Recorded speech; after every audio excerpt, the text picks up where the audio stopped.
إن الحمد لله نحمده ونستعينه ونستغفره ونعوذ بالله من شرور أنفسنا ومن سيئات أعمالنا من يهده الله فلا مضل له ومن يضلل فلا هادي له وأشهد أن لا إله إلا الله وحده لا شريك له وأشهد أن محمدا عبده ورسوله صلى الله عليه وعلى آله وصحبه أجمعين فإن أصدق الحديث كتاب الله تعالى وخير الهدي هدي محمد صلى الله عليه وسلم وشر الأمور محدثاتها وكل محدثة بدعة وكل بدعة ضلالة وكل ضلالة في النار. قال الله في محكم تنزيله: يا أيها الذين آمنوا اتقوا الله حق تقاته ولا تموتن إلا وأنتم مسلمون. Галәмнәрне юктан бар кылып, безләрне халык иткән, тәрбияләгән Аллаһ Раббыбызга барча хәмд сәнәләребез, улуглау мактауларыбыз булсын. Шәһадәт китерәмен, Аллаһтан башка гыйбадәт кылырга лаеклы зат юктыр. Аллаһ бар, Аллаһ бер. Һәм шәһадәт китерәмен, Мөхәммәд ибн Габдуллаһ Аллаһның хак илчесе, тугры пәйгамбәре һәм шәриф булган кулыдыр. Аллаһ аңа, аның гаиләсенә һәм аның сахабаларына салават шәрифләрен насип әйләсә иде. Аллаһ Раббыбыз изге китабында әйтте: "И иман китергән бәндәләр, Аллаһтан хакыйкый тақвалык белән куркыгыз һәм бары тик мөселман булып кына үлегез" диде. Әмма бәъд, мөхтәрәм җәмәгать, Аллаһы Тәгалә Коръәндә иман ияләре турында хәбәр иткәндә, аларның шушы бер сыйфаты турында искә ала. Инсан сүрәсенең 7-нче аятында Аллаһ әйтте: "Юфуна бин-назри ва яхафуна яуман кана шарруһу мустатира." Алар әйткән нәзерләрен үтәрләр һәм куркынышы тарала торган көннән куркырлар дип әйтә Аллаһ Раббыбыз. Һәм икенче бер хадистә Аллаһ илчесе безгә шулай ук менә нәзерне үтәү турында мондый сүзләрен әйтә: "Иң хәерле кешеләр минем гасырда яшәгән кешеләр. Аннан соң ул гасырдан соң килә торган гасырдагы кешеләр. Һәм аннан соң ул гасырдан соң килә торган гасырда яшәгән кешеләр. Ләкин шул вакытлардан соң чыгар шундый бәндәләр, алар нәзер әйтерләр, ләкин нәзерләрен үтәмәсләр. Алар хыянат кылырлар, ләкин аларга ышанып булмас" дип әйтә Аллаһ илчесе. Һәм шуңа, мөхтәрәм җәмәгать, кыямәт көне якынлашкан саен кеше үз сүзенең бәясен югалтыр. Теле белән күп сөйләр, ләкин сүзендә һич тә тормас. Һәм менә бүген ушбу вагызда нәзерне әйтү яки әйтмәү турында сөйләп узасым килә. Һәм нәзерне әйтү русча ул давать обет, обещание дип тәрҗемә кылына. Һәм аның мәгънәсе: син Аллаһы Тәгаләгә вәгъдә биреп, үз өстеңә нинди дә булса изгелекне эшләү бурычын аласың. Ягъни, Аллаһ ризалыгы өчен нәзер кылам, Аллаһ ризалыгы өчен нәзер үтим дип, син нинди дә булса эшне искә алсаң, ул нәзер була. Һәм Коръәндәге аятлардан чыгып, Пәйгамбәребез хадисләреннән чыгып, һәм галимнәребезнең бердән фикереннән чыгып, без нәзерне үтәү тиешле, ваҗиб булып тора дип әйтәбез. Һәм кем әгәр дә нәзерне үтәмәсә, ул үз өстенә зур гөнаһны ала. Һәм Пәйгамбәребез Мөхәммәд саллаллаһу алейхи ва саллям әйтте: "Кем Аллаһка изгелек кылам дип нәзер әйткән булса, ул ди нәзерен үтәсен" ди. Әмма кем Аллаһ тыйган гөнаһасын эшлим дип нәзер әйткән булса, ул нәзерен үтәмәсен дип әйтә Аллаһ илчесе. Һәм шуңа күрә, мөхтәрәм җәмәгать, нәзерне башкару, нәзерне үтәү ваҗиб, тиешле.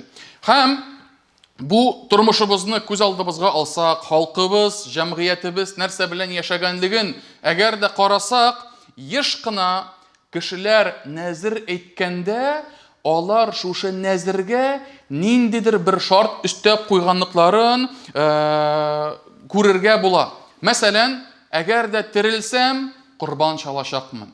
Әгәр дә әнием исән сау булса, мин садака бирәчәкмен. Әгәр дә улым укырга кирсә, мәдрәсәгә, анда университетка, институтка кирсә, мин инде ураза тотачакмын, намаз кылачакмын дип җәмәгать шартлар куялар. Менә мондый шартларны кую ярамый. Ни өчен? Чөнки без Аллаһы Тәгалә белән алыш-бириш, ты мне, я тебе дип сату алу эшләргә ярамый. Һәм Аллаһ илчесе менә бу эшне, нәзер әйткәндә шартларны куюны, Аллаһ илчесе саранлык дип атады. Һәм шундый бер хадис бар, хадистә әйтелә, нәзер тәкъдирдә бер нәрсәне дә ашыктырмый да, ахырга да калдырмый. Бары тик саран кешедән шул изгелеге шул сәбәпле чыгар диелә. Икенче бер хадистә Аллаһ илчесе әйтә, Адәм баласы нәзер белән язмышында булмаганны китерә алмас. Ләкин нәзер аны бары тик язмышында нәрсә язылган, нәрсә билгеләнгән, шул әйбергә генә китерер. Аллаһ шулай итеп саран кешедән изгелеген чыгарыр, һәм ул кеше элек эшләмәгән изгелеген менә шулай эшли башлар диелә. Һәм мөхтәрәм җәмәгать, бу хадисләрдән без нәрсә аңлыйбыз? Кеше нәрсә генә эшләсә дә тәкъдиреннән еракка китә алмый. Язмышыннан Аллаһ Раббыбыз билгеләгән язмышыннан нәрсәләр генә эшләмәсен, читкә китә алмый. Барыбер туганыннан алып вафатына хәтлек барысы да нәрсә Аллаһ Тәгалә билгеләде, нәрсә тәкъдир кылды, шул булачак, мөхтәрәм җәмәгать.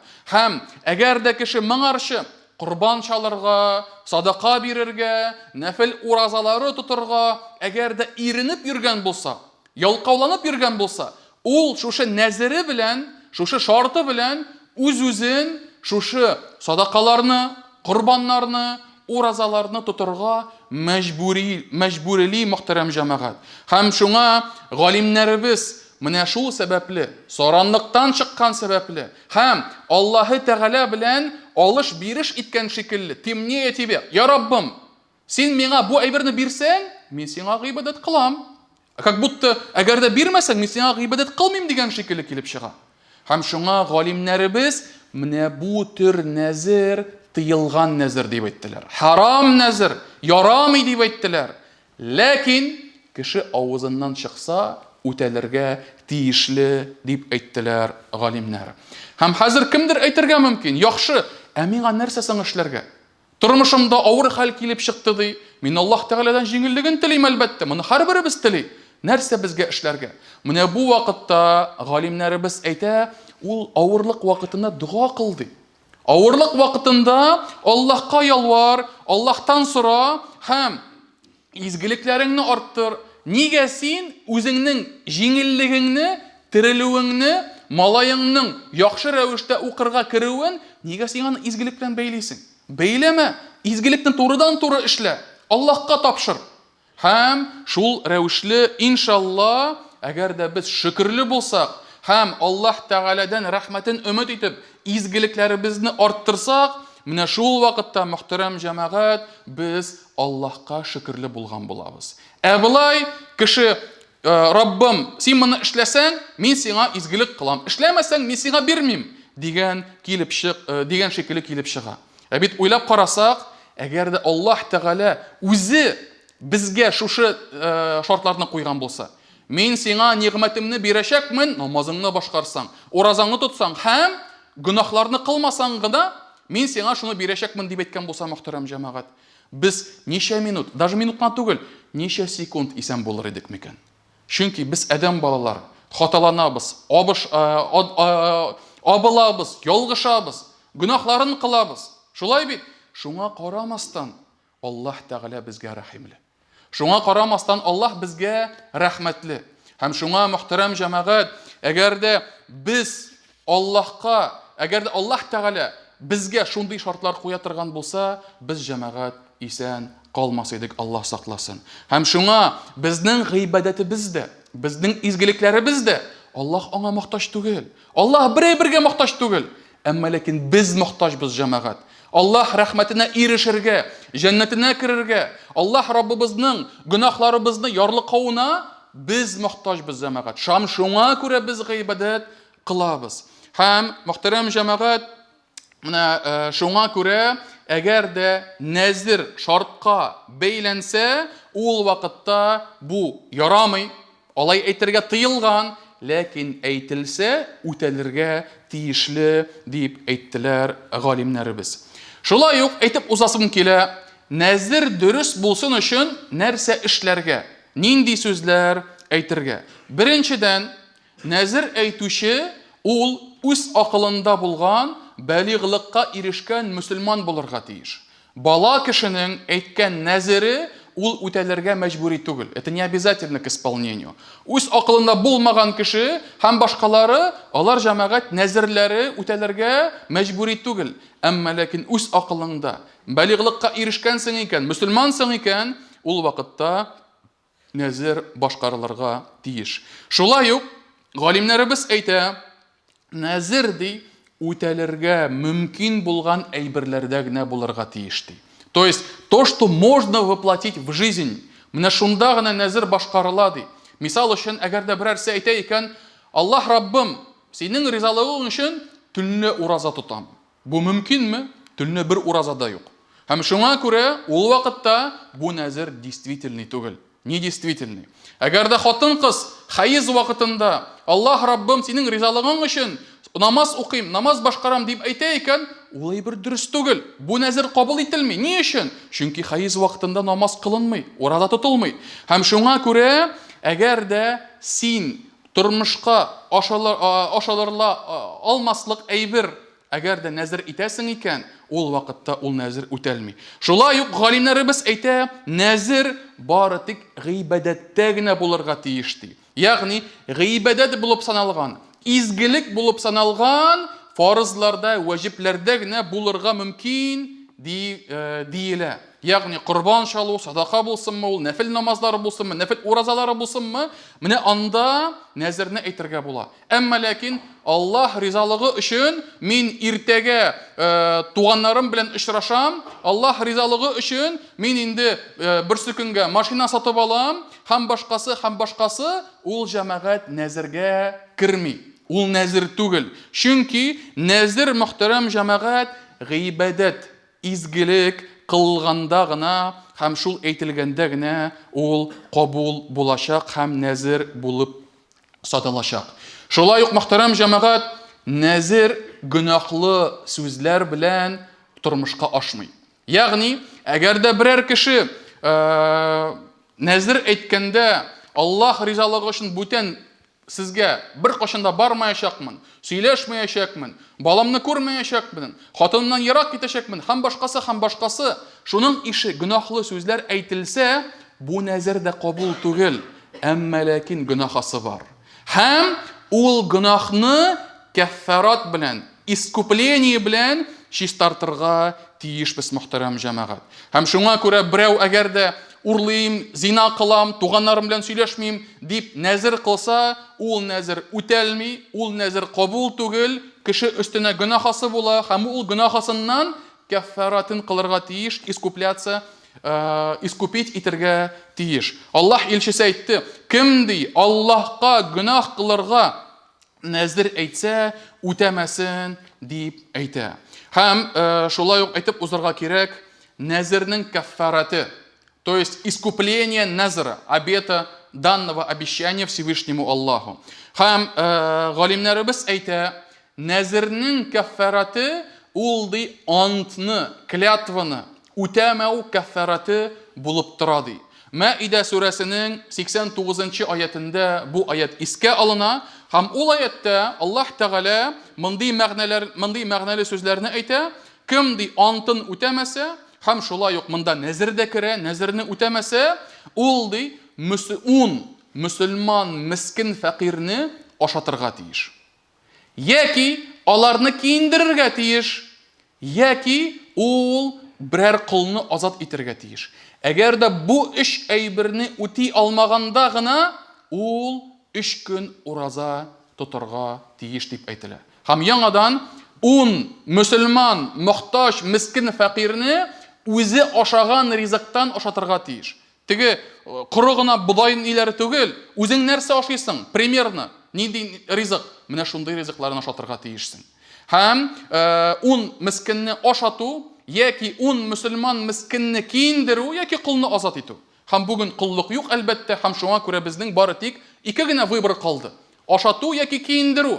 Әгәр дә аларны үти алмасаң, ул вакытта гына 3 көн ураза тотасың дип әйтәләр галимнәребез, һәм ул Коръәндә аятта китерелә. Шулай ук мөхтәрәм җәмәгать, галимнәребез әйтә, нәзер ди әйтелергә тиеш авызың белән. Уй фикерләр, синең ниятләрең, синең теге твои раздумывания, ул нәзергә керми. Нәзер ул тел белән әйтелеп чыгарга тиеш дип әйтәләр. Һәм нәзер әйтүче Аллаһ ризалыгы өчен эшлим, башкарам, яки Аллаһ ризалыгы өчен нәзер үтим, яки нәзер кылам дип әйтә икән, ул вакытта мөхтәрәм җәмәгать бу нәзер була. Аллаһка биргән вәгъдә, изгелек кылам, гыйбадат кылам дигән вәгъдә, һәм ул үтәлергә тиешле була мөхтәрәм җәмәгать. Һәм әйтеп узырга кирәк. Нәзер сүзләрен әйткәндә уен көлке кабул ителми. Нинди генә халәттә булсаң да, син серьезно сөйләшәсеңме син, уйнап көлеп сөйләшәсеңме син, ул нәзер кабул ителә. Всё. Слово не воробей, вылетит не поймаешь. Һәм шуңа күрә, әгәр дә нинди дә булса сүзең ишеп чыкты икән, ул нәзер булачак мөхтәрәм җәмәгать. Умар ибн al-Хаттаб, пәйгамбәребезнең 2нче тугры халифасы, иң зур сахабаларының берсе, ул әйтте, 4 әйбердә бер уен көлкедә юктыр дип әйтә. Һәм 4 әйбер барлык вакытта да үтәлә. Беренчесе кулны азат итү. Әгәр дә хуҗасы уйнап көлеп кенә бар инде кайт өеңә, син ирекле дип әйтә икән, ул бетте җәмәгать. Ул кабул ителә. Шулай ук, әгәр дә талак бирсә ди, һәм хатынына уйнап көлеп әйтә икән, бар инде сиңа талак, бар кайтып кит, бар кайтып тай, ычкын анда туганнарыңа, нәрсәләреңә дип әйтә икән, көлеп елмаеп. Хатыны да аңлый көлке икәнлеген. Әмма ләкин бу сүзе талактан китә. Һәм шуңа күрә талак әйткәндә бик каты уйлап, 100 тапкыр уйлап, сөйләшеп, дуслашырга тырышып, ул иң соңгы мера булырга тиеш җәмәгать. Гаилә таркатыр алдыннан. Һәм шулай ук өйләндерү дип әйттеләр, дип әйтте шушы сахаба, ягъни әти кеше, әгәр дә кызын берәр кеше әйтә икән, сиңа хатынлыкка кызымны бирдем дип әйтсә, бетте всё. Бу никах булып санала һәм ул үтәлә. Һәм соңгысы нәзер дип әйтте. Нәзерне әйткәндә уйнап әйтәсеңме син аны, чынлап әйтәсеңме син аны, бөтенесе кабул ителә һәм кеше аларны үтәргә тиеш булып тора мөхтәрәм җәмәгать. Һәм соңгысы нәзер ул гыйбадат. Ул бары тик Аллаһ ризалыгы өчен генә булырга тиеш. Һәм әгәр дә берәр кеше берәр кабергә барып, менә фәлән кеше, фәлән мәйет мен сезгә, сезнең ризалыгыгыз өчен сезгә нәзер кылам, нәзер үтим дип әйтә икән, бу җәмәгать ширк гөнаһысы булырга мөмкин. Ни өчен? Чөнки нәзер намаз кебек, ураза кебек һәм башка изгелекләр кебек бары тик Аллаһка гына юнәлергә тиеш. Һәм әгәр дә кеше шушы нидә булса изге кеше өчен, нинди кабер өчен, яки нидә булса бер пут өчен, шулай дип әйтә икән, нәзерне сиңа башкарам, сиңа юллыйм дип әйтә икән, синең ризалыгың өчен дип әйтә икән, бу җәмәгать уже кабул түгел, бу нәзер булмый, бу җәмәгать монда ширк гөнаһысы булырга мөмкин. Аллаһ Раббыбыз һәммәбезне дә ул гөнаһтан сакласа иде. Һәм ахыргы сүземдә әйтәсем килә, Аллаһы Тәгалә Коръәндә нәзерне үтәмәүчеләр турында былай дип әйтә. Ва минһум ман аһада Аллаһа ла ин атана мин фадлиһи ланасаддақанна ва ланакунанна минас салихин. Һәм мунафиклар арасында бар шундыйлары, кайсылары Аллаһка вәгъдә бирделәр.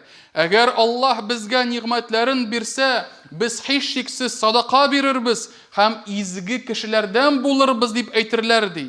Ләкин әгәр Аллаһ аларга үзенең фазилатын бирсә, алар саранланып кире борылырлар. Һәм Аллаһ аларга кыямәт көненә хәтле йөрәкләренә монафиклык салыр. Чөнки алар биргән вәгъдәләрен үтәмәделәр, ялганладылар. Аллаһ аларның серләрен һәм серле сүзләрен белүче икәнлекләрен белмәделәр микәнни? Аллаһ барлык серләрне белүче дип әйтә Аллаһы Тәгалә. Һәм шуңа, мөхтәрәм җәмәгать, нәзерне үтәмәү ул бик зур гөнаһ. Һәм кем әгәр дә белә торып, шушы нәзерне башкармый икән, Аллаһ сакласын, ул монафиклык ширеннән бик каты курыксын. Тәүбә кылмаса, каффаратын үтәмәсә җәмәгать, Аллаһ сакласын, йөрәгенә инде монафиклык шире үтеп керергә мөмкин. Һәм соңгы сүземдә әйтәсем килә җәмәгать. Нәзер Аллаһка бирелгән вәгъдә һәм башка төрле вәгъдәләр, кешегә бирелгән вәгъдәләр, аларны бит үтәмәү ул монафиклык билгесе. Беркемне дә мәҗбүриләп чыгармый авызыннан. Нәзер әйтүче дә ул бит үз иреге белән, үз ихтияры белән Аллаһ Раббым синең ризалыгың өчен 20 рәкъат намаз укырга нәзер итәм дип әйтә икән, ул бит үз-үзен мәҗбүрили. Никто же его не просил, никто его не заставлял. Аллаһ Тәгалә сиңа әйтә, 5 вакыт намазыңны укы, Рамазанда уразаңны тот, мөмкинлегең булса хаҗыңа барып кайт, менә Аллаһның фарызлары. Кем әгәр дә үз авызын тыя алмыйча ул сүзләрне әйтә икән, ул уже үтәргә тиеш. Чөнки авызыннан чыкса, ул уже шушы сүзләрне үтәргә, башкарырга тиешле булып тора. Һәм ни кызганыч җәмәгать, ләкин нәзерләрне үтәмәү һәм кыямәт көнендә нәзерләрне үтәмәү һәм вәгъдәләрне башкармау ул кыямәт көненең якынлашып килүенең бер галәмәте булып тора. Һәм Аллаһ Раббыбыз безнең җәмгыятебезне ошбу ширләрдән чистартса иде. Һәм хутбам башында мин сезгә әйтеп киттем бер хадисне, һәм шуның белән тәмамлыйм. Аллаһ илчесе әйтә, ләкин ди, шул хәерле вакытлардан соң килер шундый замана, чыгар шундый кешеләр, алар нәзерләрен әйтерләр, ләкин нәзерләрен үтәмәсләр дип әйтә. Алар хыянат кылырлар һәм аларга һич тә ышанып булмас дип әйтә Аллаһ илчесе. Аллаһы Тәгалә һәммәбезне дә ошбу ширләрдән сакласа иде. Аллаһы Тәгалә әйткән сүзләребезне, биргән вәгъдәләребезне, әйткән нәзерләребезне һәммәбезгә дә үтәргә насип итсә иде. Аллаһы Тәгалә һәммәбезне дә кыямәт көнендә үзе риза булган хәлдә безне каршыласа иде. Aqulu ma tasma'un wa astaghfirullaha li wa lakum wa lisa'iril muslimina min kulli dhanb fastaghfiruhu innahu huwal ghafurur rahim.